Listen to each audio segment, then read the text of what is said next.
শোন, আমার জুতোটা পরিষ্কার করে দে। হ্যাঁ দিদি, দিন।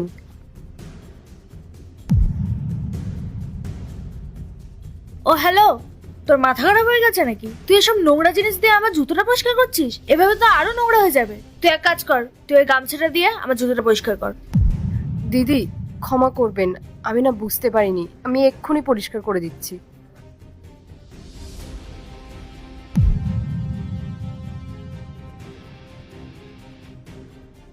দিদি হয়ে গেছে। আচ্ছা বল, কত টাকা হচ্ছে তোর?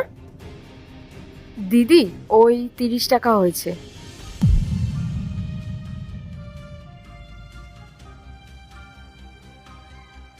এই নে। দিদি 500 টাকা? আমার কাছে তো খুচরো নেই, আপনার কাছে 30 টাকা হবে না? না, আমার কাছে খুচরো নেই। এ টাকা আমি তোকে দিয়ে দিলাম। আর এমনি তো আমি তোকে এর আগে থেকেই চিনি। কিন্তু দিদি আপনি আমাকে কিভাবে